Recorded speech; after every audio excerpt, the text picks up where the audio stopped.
Hey guys, I'm really tired. Mondays, right? Um, so I don't know how this video is gonna shake out.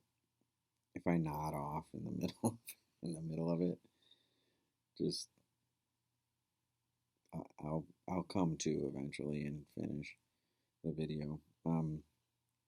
So always it's always sunny in Philadelphia. Um, it's certainly in my top five favorite shows of all time. For a litany of reasons. The top two being it's hilarious and it's about something. It's meaningful. Um, and a lot of people don't necessarily see it that way. Let me put it this way: It's Always Sunny from a teacher's perspective, from a humor teacher's perspective, is the most. It is the most versatile show that I know of. In that I can use it in TV class, obviously. Humor across the media, I use it in that class. I use it in political humor. I use it in, um, there's one more. I use it across the curriculum. Let's let's put it that way. Um, it's so versatile in sort of its approach to topics and concepts. Um, you know, as we talked about on Friday, the episode that we watched, the gang solves the gas crisis. It's a really layered and nuanced look at a specific issue and different strains of thought surrounding it that maybe you hadn't considered thought about or heard. Um, so it was kind of boring. We've talked about how different shows just pick up where other shows left off or pick up what other shows missed, right? We talked about this with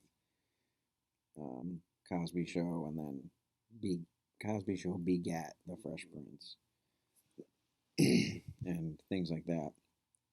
This is similar. I think Always Sunny is sort of it's Seinfeld on steroids, like, and cocaine and booze and uh, meth, basically. Um, because the same dynamics, right? The three male characters and the one female character, and the theme of Seinfeld was, in fact, Larry David and Jerry Seinfeld like have spoken about this. No hugging, no learning was one of and they were being sort of tongue in cheek about it, but they didn't want to be a traditional sitcom where everybody hugs and learns a lesson in the end, right? So no hugging, no learning. And if you watch Seinfeld, the finale is all about how these four characters found how did they find each other. They're the most selfish, sort of self-absorbed, you know, four most self-absorbed people in the world, and it's amazing that they found each other and became friends or whatever. That's the whole finale. It's basically leading us to that point. Well, I mean, how is Always Sunny not an absolute extension of that? The same character dynamics. Frank didn't come in until season 2, so basically the gang is Charlie, Mac, Dennis, and Dee. Same character dynamics, but even more self-absorbed, even more uh, selfish and narcissistic and ignorant, right? Um, so if you look at it that way, it kind of gives the show um, a little more depth when you think about it. They were you could tell like they were like, let's do like our version of Seinfeld, basically. And the result, I think, was, I mean, obviously tremendously successful, but more meaningful than, right? It was also this, if Seinfeld was the show about nothing, Always Sunny was the show about something. Like almost every episode is about something, and a relevant issue. They're very sort of up to speed with what's going on, or in tune with what's going on in the world. So, I mean, if you think that sitcoms aren't about things, especially Always Sunny, the pilot episode is called "The Gang Gets Racist." So they come out swinging, right? It's like episode one, we're gonna we're gonna give some racial commentary here.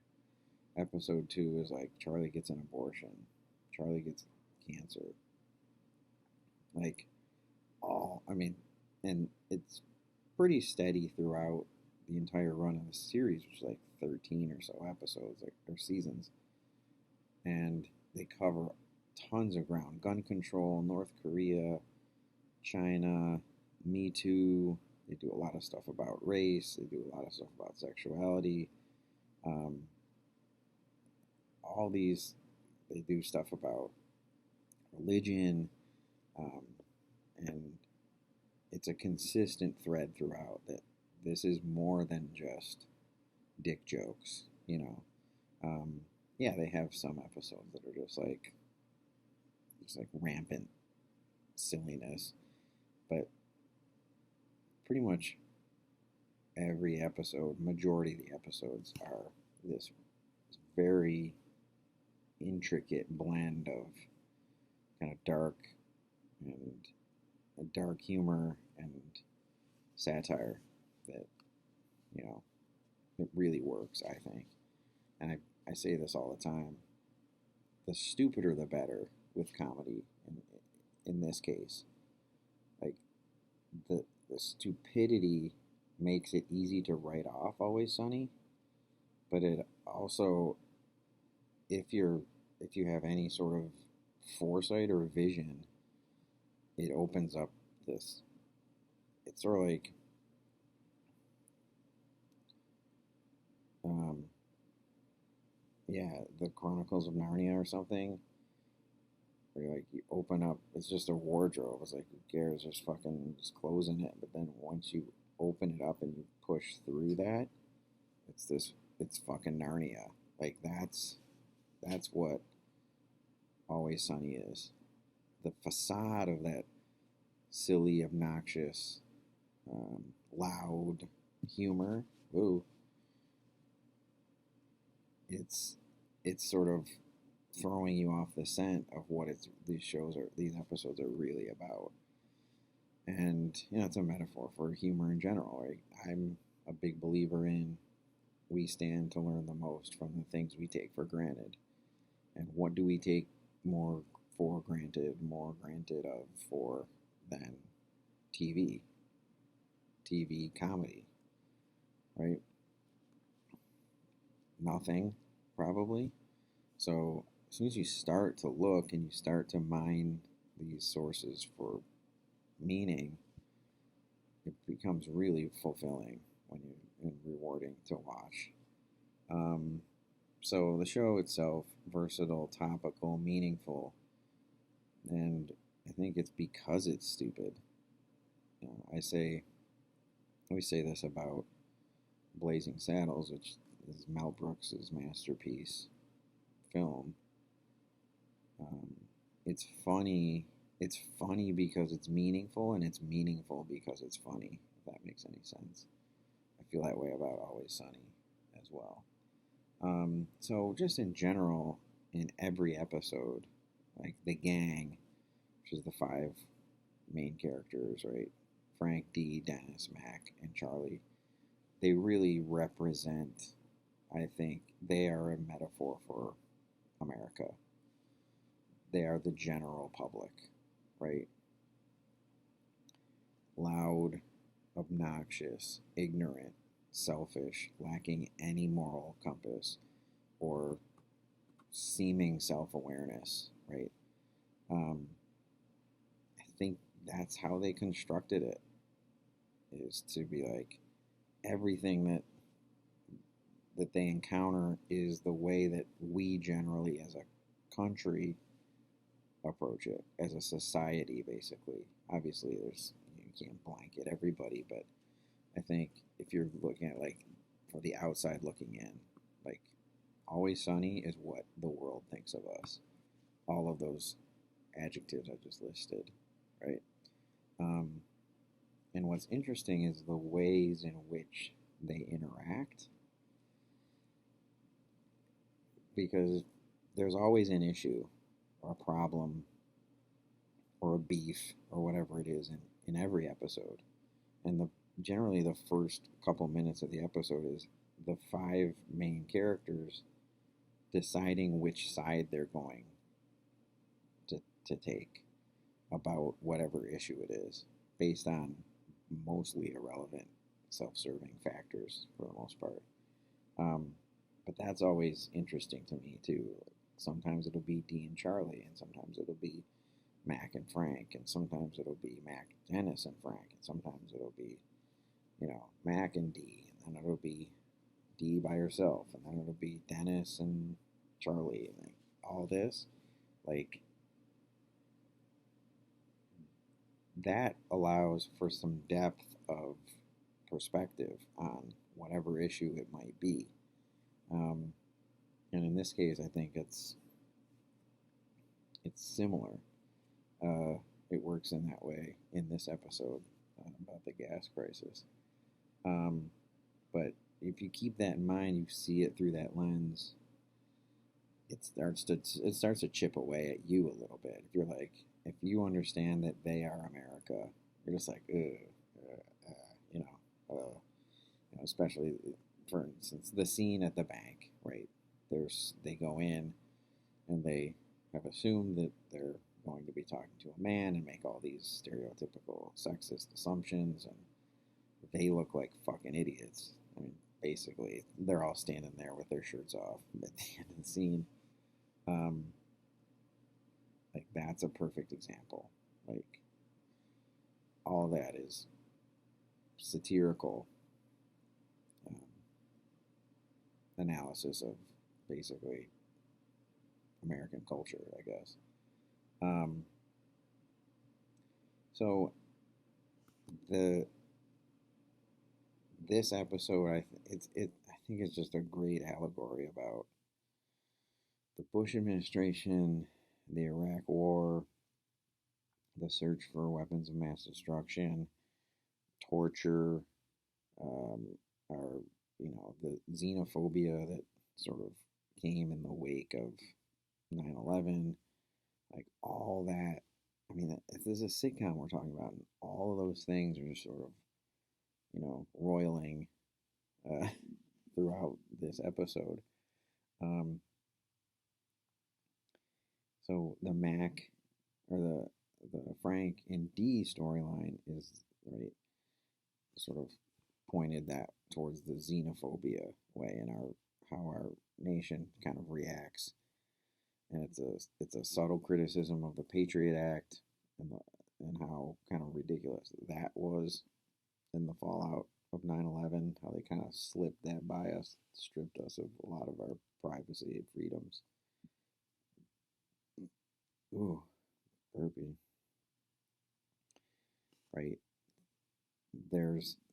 It starts with the article in the paper, and Frank's like, he's giving money to a mosque or something, or Muslims, and he's like, they're terrorists. Boom. Like, immediately, that was the jump, and it was this hunt to justify their xenophobia, which I think is a criticism of the Bush administration and the search for weapons of mass destruction. Those two stories run parallel to each other and often intersect within the episode, right? We needed to justify our xenophobia by painting all Muslims as terrorists, and see, I told you so, and this is how it works. So Frank sets out to to accomplish all of those things.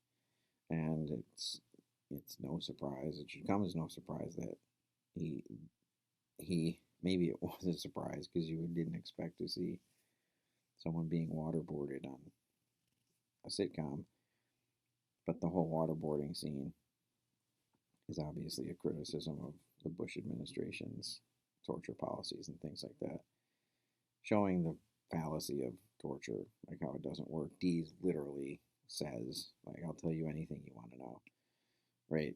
Anything. And Frank says, um, I got her to admit to things she didn't even do, right? Um, so that's all happening, right? Oh, and I forgot to mention this, like the way they pick sides, and I was talking about that a couple minutes ago. The way every episode they team up, basically based on, like I said, mostly um, self-serving interests. Um, but that's our culture. Like we are we are all about picking sides, and in this case, in most cases, it's you love it or leave it. You're either with us or against us, like that kind of thing. And like that's just not really how the world works, right? Like, I guess it does. It can work that way, but it's not very efficient or it's not very productive. But I think that's a little play on. It shows how much we care about choosing sides. And if you're in the middle, or you're undecided, go fuck yourself, right? Got to be on a team. Got to be, and then that leads to, well, I'm on this team. We got to win, right? Well, winning and progress are not necessarily the same thing, right? In fact, I think winning in our politics, especially, and it has trickled down to our culture. Winning has replaced progress as the main goal for most people, and at the expense of progress in many ways. Um, I mean, look at Trump. Like, how many times did he talk about winning? Like he was fucking like coked out 2012 Charlie Sheen or whatever year that was. um, so the Frank D like B story is working with the you know the Charlie Mack and Dennis A story in this, and it's just this almost dizzying take on the Bush administration and its policies and xenophobia. Like all this stuff is wrapped into it. I think it's interesting that those of you who commented on it for this, almost all of you focused on the sexism in the bank scene, and like to me, like that is almost like a throwaway joke, a throwaway criticism sort of bit to the greater issue, which was this whole thing about how our country's being run and how, sort of shady all of it is. Um, that's a 2021. It's a 2021 lens. So, uh, it's, I think it's good for you guys to see stuff like this. So yeah, there's all the xenophobia,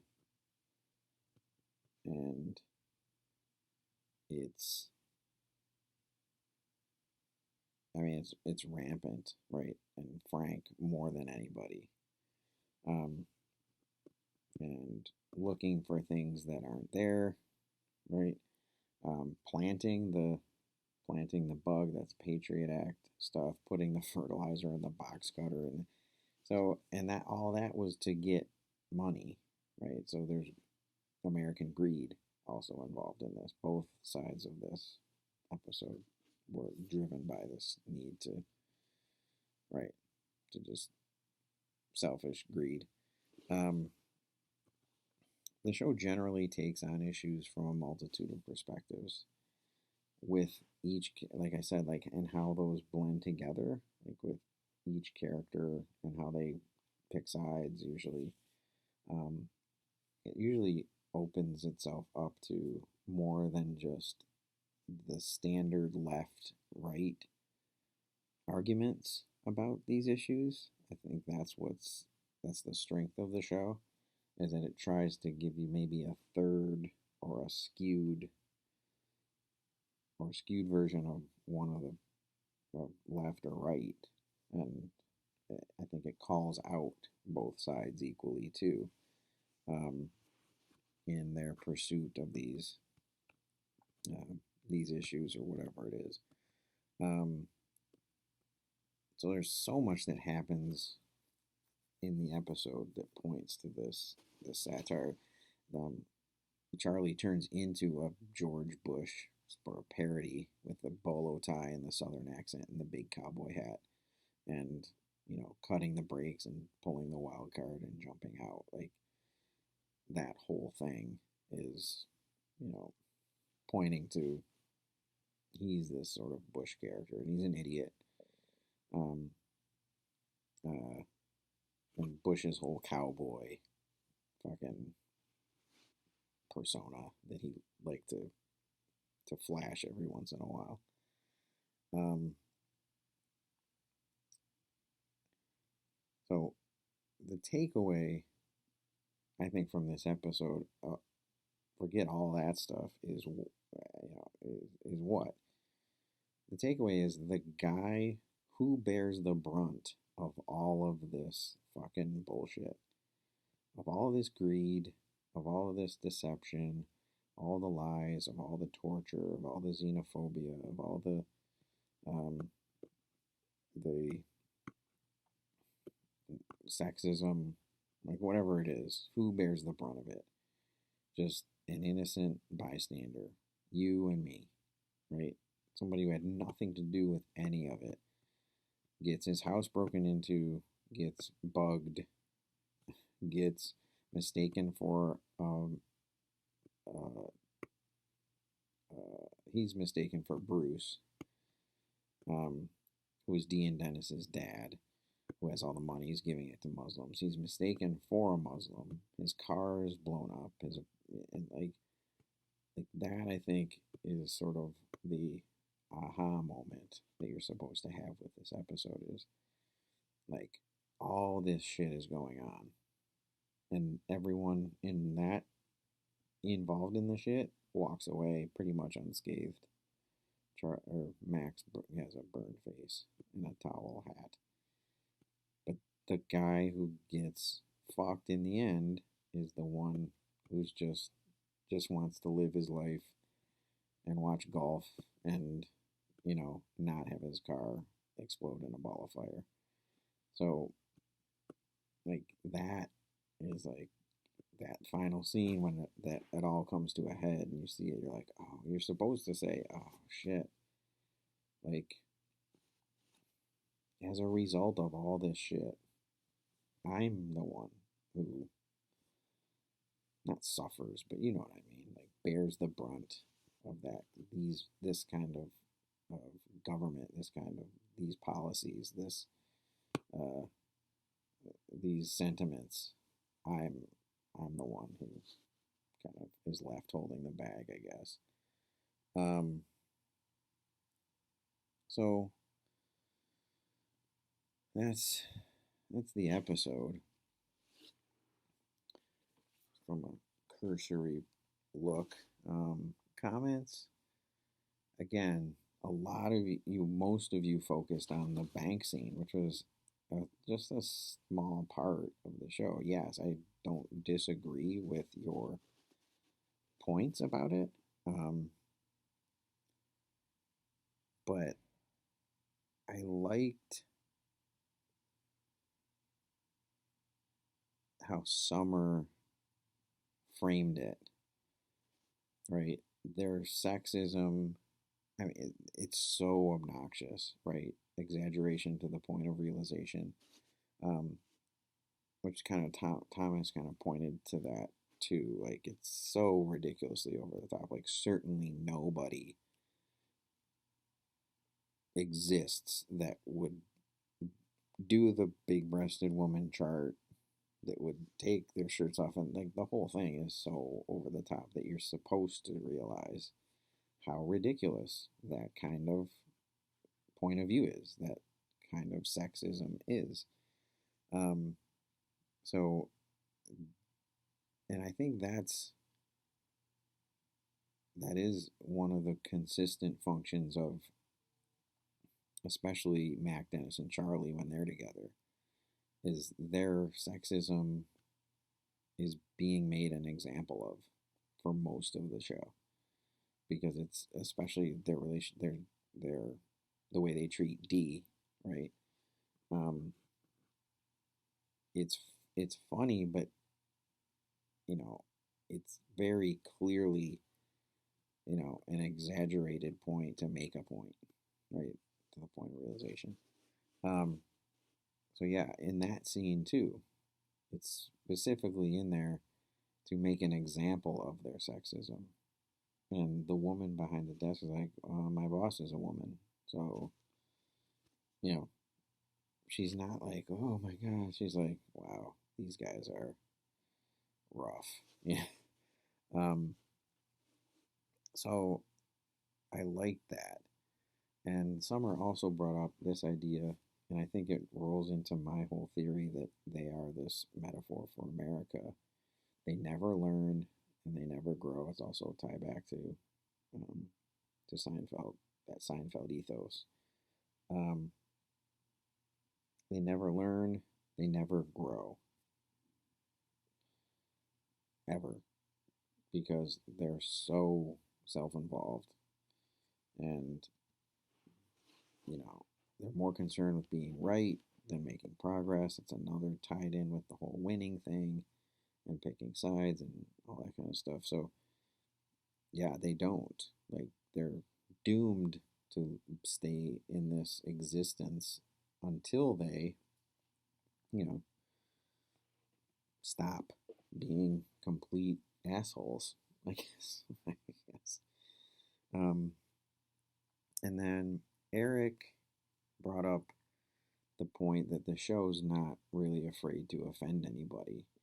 Um, now, I don't know how you could see any of it as offensive when you start to peel it away and be like, oh, they're not just making these jokes to make them. They're making these jokes to, you know, to reveal a larger point or an issue or something. Like,